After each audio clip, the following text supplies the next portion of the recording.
Maya. I was standing in my walk-in closet in the Tribeca apartment when my husband's call came through.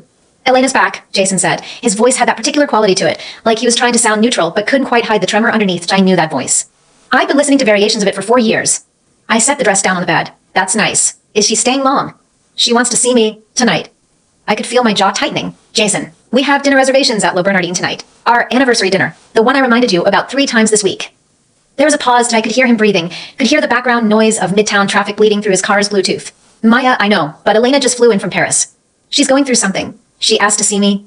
Going through something. I repeated the words slowly, tasting how hollow they were. Jason, she's been going through something for the entire 4 years we've been married. She left you at the altar, went to Paris, married a French architect, divorced him, and now she's back. What exactly is she going through that requires my husband to cancel our anniversary dinner? Maya, please, don't make this harder than it needs to be. I almost laughed. Actually laughed. Harder for who? For you, for her. I'm the one who's been married to you for 4 years. Jason, I'm the one who's been here. She left you. She chose to leave. And you're about to choose her over me on our anniversary. Maya. Go, I said, and I was proud of how steady my voice was. Go see her to deal whatever it is you need to do. But when you come back, we're going to have a conversation about what this marriage actually means to you. Maya, we can talk about this tomorrow. I know this is hard to understand, but Elena and I have a history that... Go to hell, Jason. I hung up the phone. Standing there in my bedroom, looking at the dress I'd bought for a man who'd never truly seen me, I realized something important. This wasn't the first time. IT wouldn't be the last. And I'd been telling myself a story for 4 years. The story that if I just tried harder, just loved him more, just made myself more indispensable, he'd eventually stop looking for his past and start living in the present. That story was a lie. And I'd known it was a lie for at least 2 years. Maybe 3. The thing about being married to someone who's still in love with someone else is that you learn to read the silences. You learn what it means when they look at you, but see someone else. You learn what it means when they reach for you in the dark and then pull back. You learn what it means when their phone lights up at 2 a.m. and they turn it face down on the nightstand. You learn all of it, and then you have to decide what to do with what you've learned. I went back to the closet. MY's suitcase was already half-packed, which was a detail I'd forgotten to mention to Jason. I'd been preparing for something, I just hadn't known what. Maybe I'd been preparing for this exact moment. I'd been moving things into storage for the past 6 months, a little at a time, nothing Jason would notice, a few boxes to a secure unit downtown. Some documents to my accountant, who'd been quietly managing my portfolio, some personal items to my friend Valerie's place. I thought I was just being prepared, practical, but I think, somewhere deep down, I knew I was getting ready to leave. Jason didn't come home that night. I sat in our living room until 3 a.m., scrolling through my phone, seeing the photos of Elena's return that were already making the rounds on social media. There she was at JFK, looking effortlessly beautiful in a cream trench coat, her dark hair falling in soft waves. There she was at a coffee shop in Soho with some friends. There she was, somehow looking exactly the same as she had 4 years ago. And there was my husband, leaning in to kiss her cheek in a photo that had been taken by a passerby and posted to Instagram. The caption read, "Finally back in NYC. This city's been waiting for me." I zoomed in on Jason's face. There was a look there I hadn't seen in a long time. He wasn't just happy. He was something else. Something that looked an awful lot like relief. I wasn't what he wanted. I'd never been what he wanted. I was the woman who'd been there when the one he truly wanted had chosen someone else. I was the consolation prize. The backup plan. I closed my phone. I didn't cry. I'd done all my crying about this years ago, when I'd first realized that the man who'd promised to love me forever was still, in every way that mattered, with someone else. I went to bed alone. In the morning, I called my lawyer. Elena appeared at our apartment that evening, just as I was finishing up a conference call with my team. I was working from home, which was convenient because it meant I was there when she walked through our front door, like she owned the place. "Maya," she beamed, throwing her arms around me like we were old friends. "Oh my God, it's so good to see you. You look amazing. Has Jason been feeding you well?" I didn't return the embrace. I just stood there, letting her hold me, and I could feel her uncertainty. She was waiting for me to reciprocate. I didn't. Elena pulled back, her smile flickering slightly. "Maya, are you okay?" "I'm fine," I said. "What can I do for you, Elena?" She tucked a strand of hair behind her ear, a nervous gesture I'd seen her do 100 times in photographs. "I know this must be awkward. Jason told me you were upset about dinner last night." "I'm so sorry. I didn't mean to cause any trouble between you two. I was going through something really difficult, and Jason was the only person I could think to call." I looked at her. She was beautiful. I never denied that. High cheekbones, full lips, the kind of delicate features that made people want to protect her. She knew it too. She built her entire life around being the kind of person people wanted to save. "You're not causing any trouble," I said. "Jason and I have our own arrangements, and if he needed to be there for you, I understand." Elena's eyes widened. "Really? You're not upset?" "I'm not upset." The words came out flat, and I was glad. "Elena, I know what you mean to him. I've always known. I'm not going to pretend I don't." She looked uncertain, like she wasn't sure how to process my lack of reaction. "Maya, I want you to know that I respect your marriage. I'm not here to get between you and Jason. I'm just... I cut her off. "I'm not your problem, and I've never been your problem. The only problem I have is Jason's inability to figure out who he actually wants to be with. If he wants to be with you, then that's his choice. I'm not going to stand in the way." She was quiet for a moment. Then she said, "You're taking this very well." "Am I?" "I thought you'd be angry." "I've been angry for 4 years," I said. "I'm tired of being angry. Now, if you'll excuse me, I have a meeting in 10 minutes. I walked past her into the study, closing the door behind me. And in the privacy of that room, I allowed myself to breathe. I didn't hate Elena. That was the strange thing. I resented her. Sure, I resented that she'd existed in Jason's mind for our entire marriage, a ghost I could never compete with, but I didn't hate her. She was just a person, but a person with her own complicated history with a man who'd never been entirely mine. What I hated was the narrative that I was the interloper, the stand-in, the woman who'd stolen Jason from his true love. The narrative that made me the villain in a story I never wanted to be part of. I pulled up the email I drafted earlier, a formal letter to Jason's attorney. I'd had my own lawyer review it, and it was airtight. I was offering Jason everything, the apartment, the investments. All of IT, in exchange for my freedom. I hit send. 2 hours later, my phone rang. Jason's name flashed on the screen. Maya, what the hell is this? His voice was a thunderstorm. I just got an email from your lawyer. Divorce papers? You're serious? You didn't come home last night, Jason. You went to see Elena on our anniversary, and then you spent the night wherever you spent it. Don't tell me you didn't sleep with her. There was a pause. We didn't. It wasn't like that. She was upset, and I was just comforting her. Comforting her, of course, because she's always upset, isn't she? She's always in crisis, always needing someone to save her, and you're always there to do it. You always have been. I don't know why I thought that would change just because you married someone else.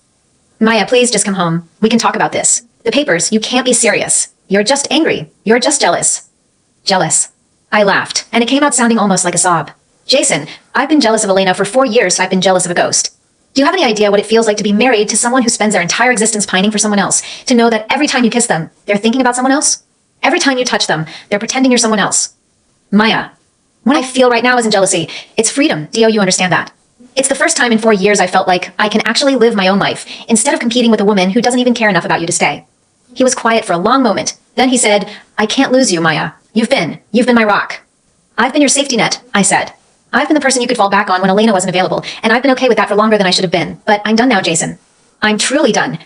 Maya, take the apartment. Take everything. I don't want any of it. I just want to be free of you. I hung up the phone, and then I started to pack.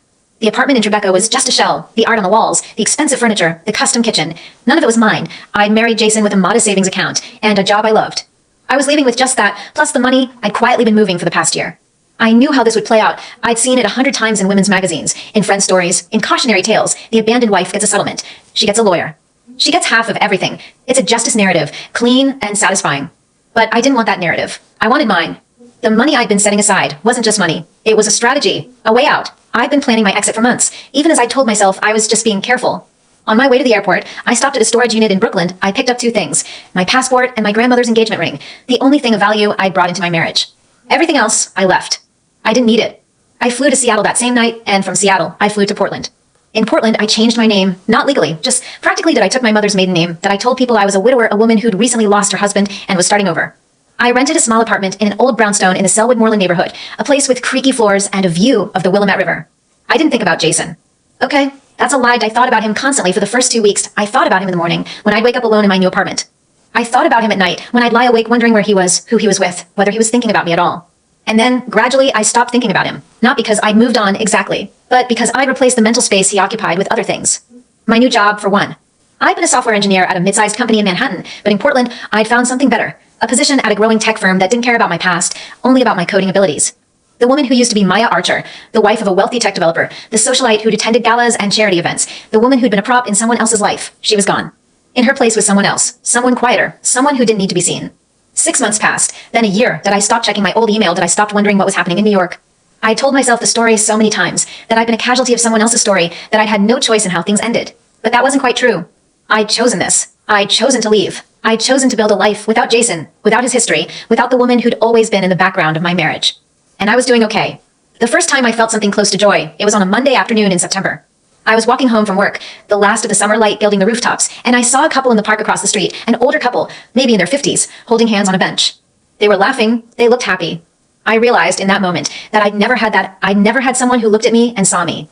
I'd never had someone who chose me, not because I was convenient, but because I was the person they wanted. And then I realized something else. I didn't need that to be happy. I could be happy on my own. I could build a life that didn't depend on anyone else's love or approval. It took a year and a half for me to really believe that. But when I did, everything changed. I hadn't spoken to Jason since the night I left. I hadn't responded to his emails, his calls, the letters he'd sent to my old apartment in New York. I'd changed my phone number. I'd unfriended him on every social media platform. I'd made myself a ghost.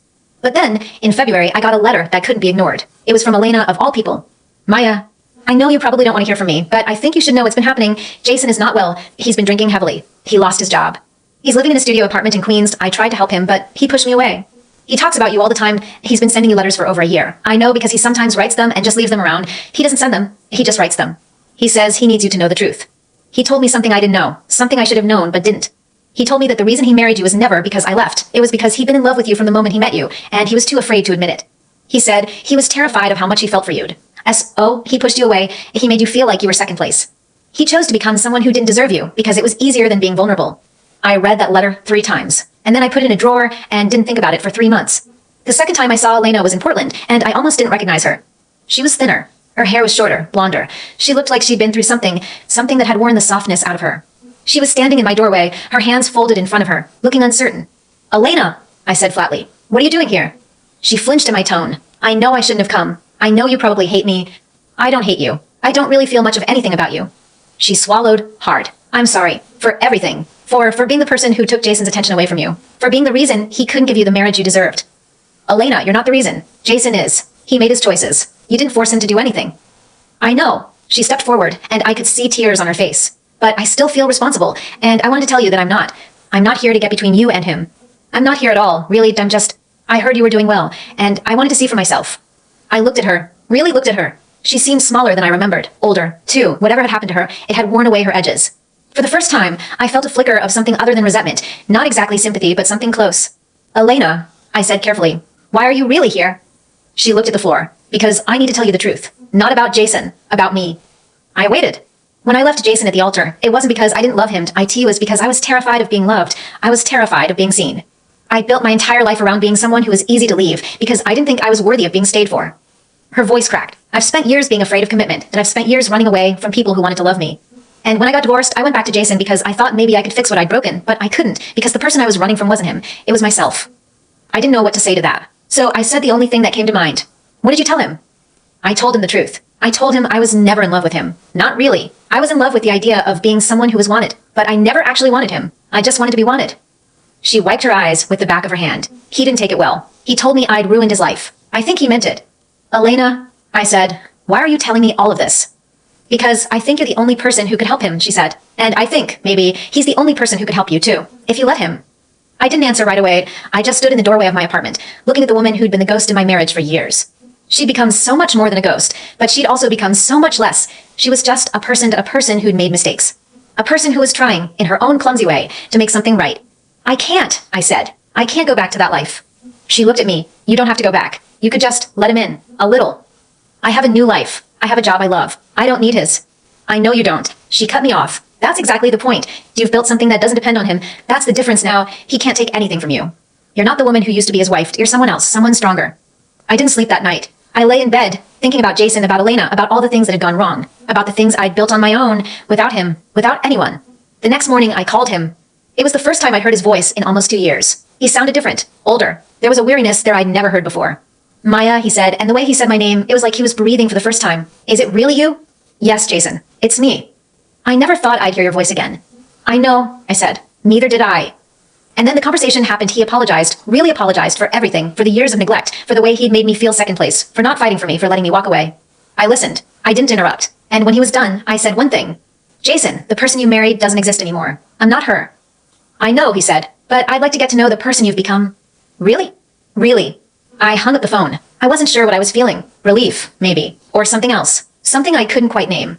I went to my bedroom, where my grandmother's engagement ring was sitting in its velvet box. I looked at it for a long time, and then I put it on my finger, not as a promise, not as a renewal. Just as a reminder. A reminder of who I'd been, and who I'd become. That was the chapter that ended the first phase of my life. The second phase was about to begin. But that, as they say, is another story. This is the story of the woman who walked away. Not because she was bitter, or because she'd been wronged, but because she'd finally learned the one thing that really mattered. She didn't need to be wanted by someone else to be worthy of wanting. She was enough. She had always been enough. And that was the most important thing I ever learned. 2 weeks after that phone call, I started throwing up every morning. At first, I blamed the stress. The reconnection with Jason had stirred up everything I'd buried. I wasn't sleeping well. I was drinking too much coffee. My body was just reacting to the chaos. But when I couldn't look at food without gagging for the 5th day in a row, I bought a test from the drugstore on Hawthorne Boulevard. I took it in the bathroom of my apartment, my hand shaking so hard I nearly dropped the plastic stick. 2 pink lines. I stared at them for a full minute, my brain refusing to process the information. I was 38 years old. I'd been married to a man who'd never really loved me. I'd walked away from everything and started over. And now this. I sat down on the edge of the tub, the test still clutched in my fingers. I wasn't crying. I was too stunned to cry. The baby was Jason's. There was no one else. I hadn't been with anyone since I left New York. I'd been too busy rebuilding myself to even think about dating. And now I was carrying his child. The first thought that crossed my mind was, I have to tell him. The second thought was, no, absolutely not. I'd left him. I'd walked away. I'd built a life that didn't include him. Bringing him back into it, especially with this, would undo everything. He'd want to be involved. He'd want to be a father. And I'd be tied to him forever, even if we weren't together. But another voice whispered, he deserves to know.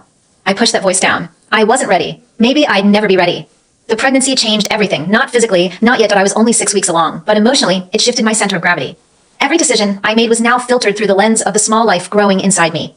I started researching midwives, that I looked at daycare options, that I calculated how much I'd need to save to take time off work. I did all of it in secret, late at night, when the city was quiet, and I could pretend I wasn't terrified. I didn't tell anyone. Not Valerie, my only real friend from the old life. Not my mother, who I hadn't spoken to in years. And definitely not Jason. But Jason had other plans. He started calling me regularly after that first conversation. Not every day, but often enough that I began to anticipate his voice. He was different now. Quieter, more careful. He'd stopped drinking. He told me he was seeing a therapist. He was working on himself. I'm not asking you to take me back, he said on one of those calls. I'm just asking you to let me be in your life, even if it's just as a friend. I want to earn your trust again.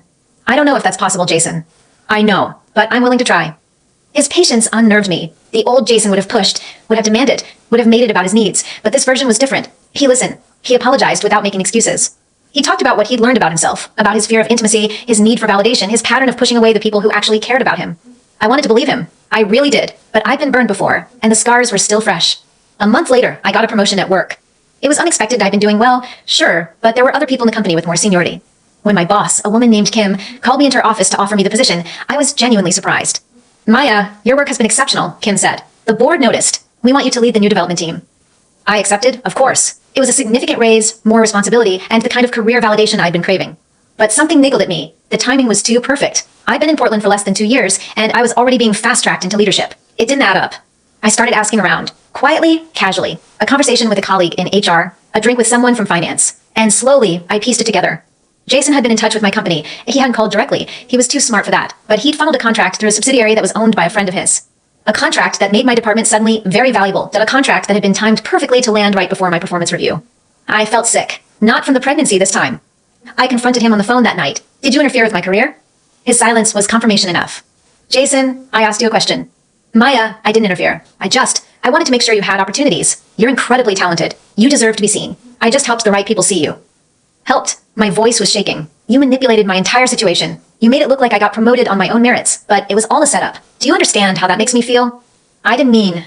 Tell me, Jason, were you ever going to tell me the truth? Or was I just supposed to live with the illusion that I'd earned something that was handed to me? Maya, you did earn it. You're that good. The contract was just a way to get you noticed. The promotion was based on your work. I promise you, I didn't choose the outcome. I just opened a door. I hung up the phone. I was shaking so hard I couldn't hold it anymore.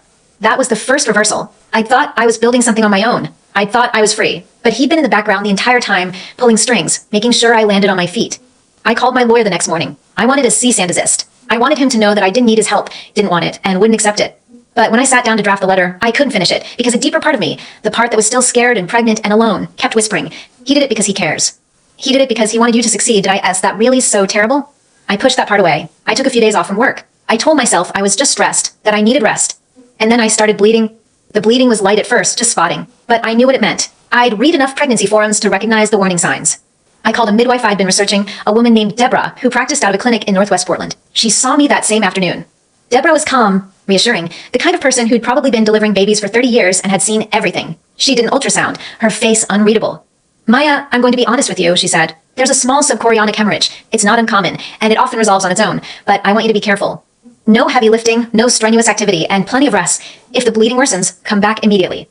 But the baby? My voice was barely a whisper. The baby looks fine. Strong heartbeat. Good size. I think he'll be okay, but you need to take it easy. I nodded, trying to hold back the tears. That night, I lay in bed staring at the ceiling, my hand resting on my stomach. I'd been so focused on protecting myself, on keeping Jason at arm's length, that I'd forgotten to protect the one thing that mattered most. I called him the next day. It was the first time I'd initiated contact since the promotion fiasco. Jason, I need to tell you something, and I need you to listen without interrupting. Okay. His voice was wary but steady. I'm pregnant. The baby is yours, I found out a few weeks ago, and I didn't tell you because I was scared, and I was scared you'd try to control me, scared you'd use it as a way to get back into my life. But now I'm bleeding, and I'm scared of losing the baby, and I realize that you deserve to know, and I need to know that you're going to be okay with whatever I decide. There was a long silence. When he spoke, his voice was thick with emotion. You're pregnant? With my child? Yes. Are you? How are you? Is the baby okay? The midwife says it's fine, but I have to take it easy. Maya. His voice broke. I'm coming to Portland. No, Jason, that's not what I'm asking. I don't care what you're asking. I'm coming. I'm going to take care of you. I don't care about the past. I don't care about what happened between us. Right now, you need someone, and I'm going to be that someone. He arrived 2 days later. I hadn't told him my exact address, but he found me anyway. He tracked down my building through a private investigator. I should have been furious. Instead, I was too tired to argue. He looked different. He lost weight, and there were new lines around his eyes, but his posture was different too, less defensive, more open. He walked into my apartment like he was stepping onto sacred ground. Maya. He stopped in the doorway, taking me in. You look exhausted. I'm fine. You're not fine. You're pregnant and scared, and you're trying to do this on your own. And I'm here now, whether you like it or not. I should have kicked him out. I should have told him to leave. But the truth was, I was terrified. I was alone in a city I barely knew, carrying a baby that could be in danger. And the father was standing right in front of me, offering to help. Jason, I said slowly, if you're going to stay, you have to do it on my terms. You can't control everything. You can't pull strings behind my back. You just be here. That's all I need. Okay, he said. Okay.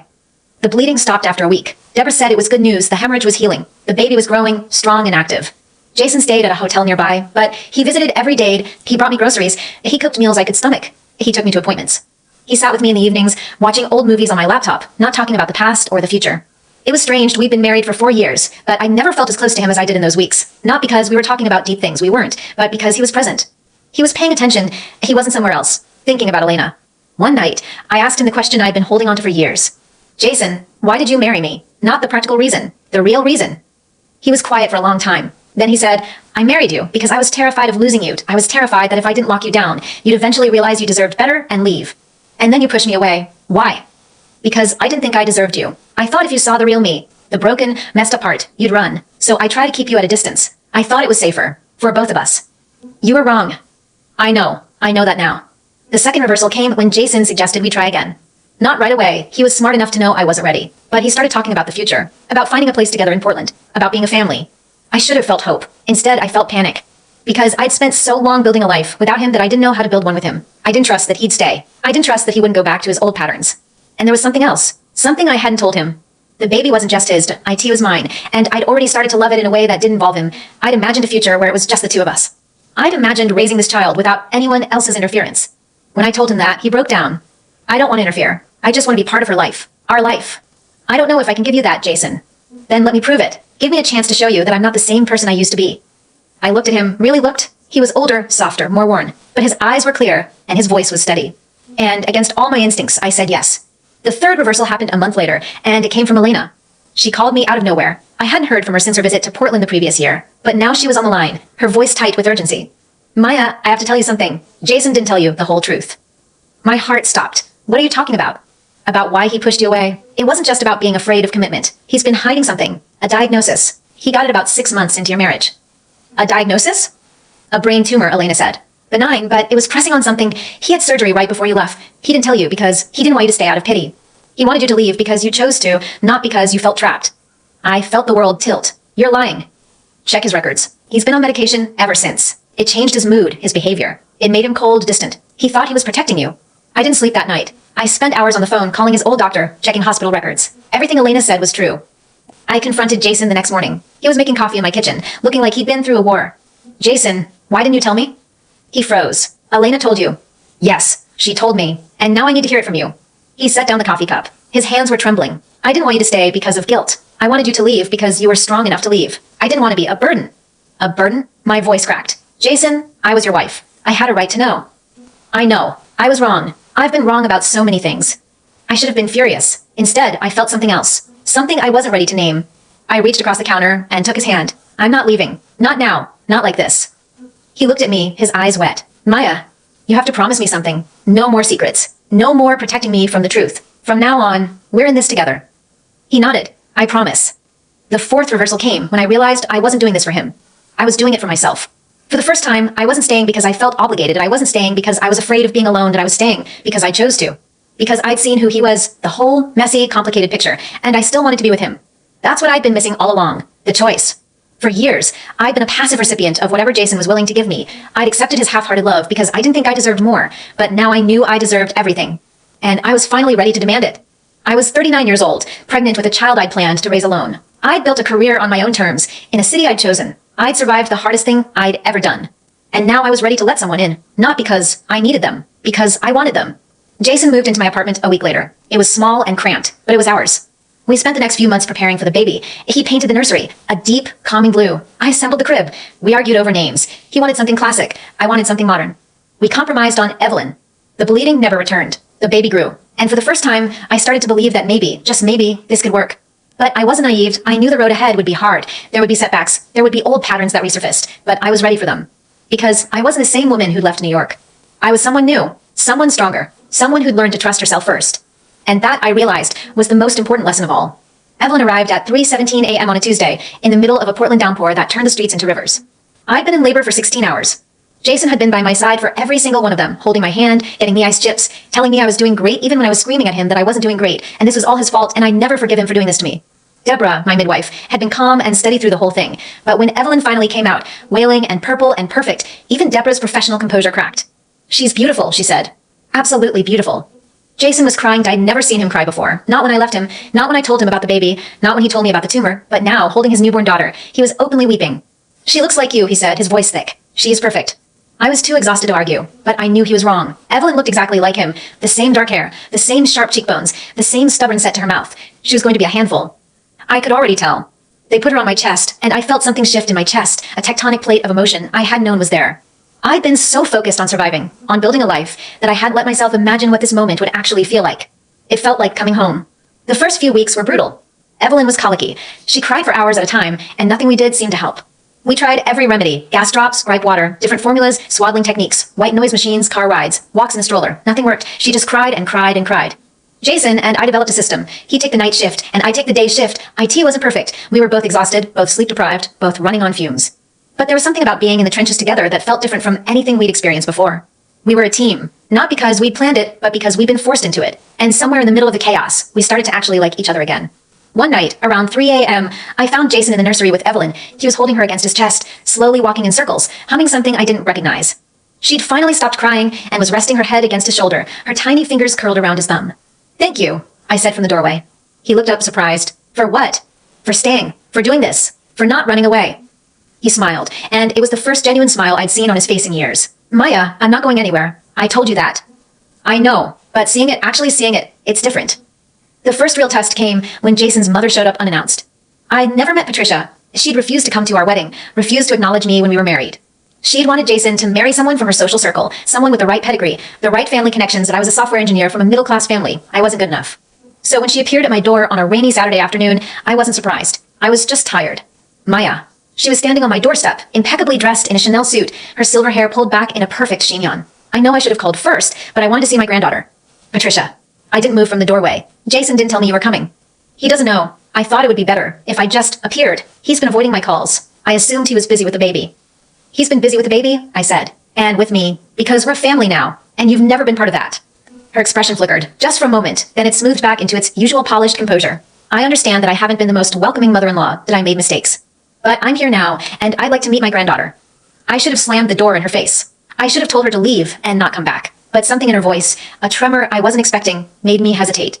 "Jason's at the store," I said. "He'll be back in an hour. You can come in, but you're not holding the baby until I've had a chance to talk to him first." She nodded stiffly. "That's fair." She sat on my worn-out couch, her Chanel suit stark against my faded thrift store pillows. I made tea. We sat in silence, listening to the rain against the windows. Evelyn was asleep in her crib. I could see her on the baby monitor, her tiny chest rising and falling. Patricia cleared her throat. "Your home is modest." "Yes," I said. "It's what I can afford, which is fine, because I don't need anything more." I didn't mean that as an insult. "Patricia, you've been insulting me for years. I don't think you know how to do anything else." She looked at me, and for the first time, I saw something I hadn't expected, actual pain. "I was terrible to you," she said. "I know that I didn't want Jason to marry you because I thought you'd hold him back, that I thought he was making a mistake. And then when you left him, I thought I'd been right. Then why are you here?" She was quiet for a long time. "Because I was wrong," she finally said. "He's been different since he came back. Better, happier. I've never seen him like this. And I realized that maybe I was the one who was holding him back, not you." I didn't know what to say to that, so I said nothing. When Jason got home, he was furious. "Mom, what are you doing here?" "I came to meet my granddaughter, Jason. Is that so terrible? You didn't even call. You just showed up. After everything you said to Maya, after everything you did." "I know," Patricia said. "I know I made mistakes, but I'm here to make amends. If you'll let me." He looked at me, and I could see the war in his eyes. He wanted to protect me. He wanted to protect our family. But I could also see something else, the small, vulnerable part of him that still wanted his mother's approval. "Let her stay," I said quietly. "Just this once."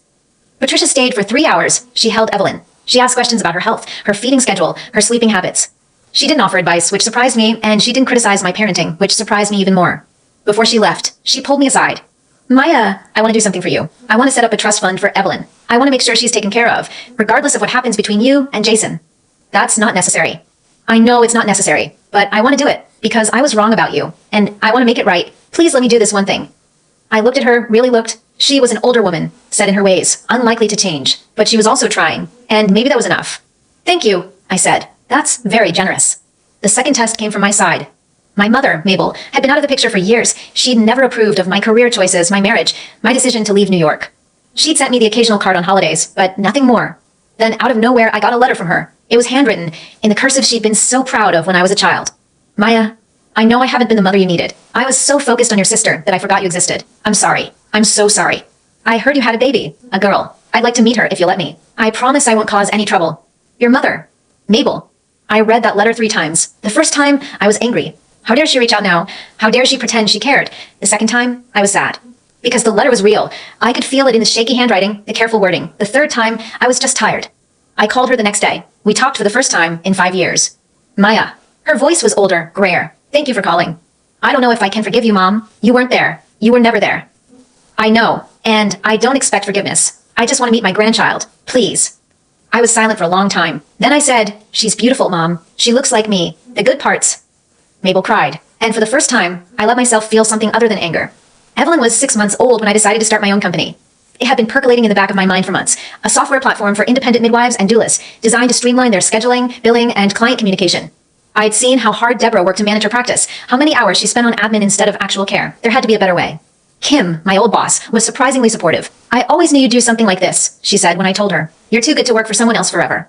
I started small, just me, a laptop, and a kitchen table full of notes. Jason helped when he could, watching Evelyn while I worked late into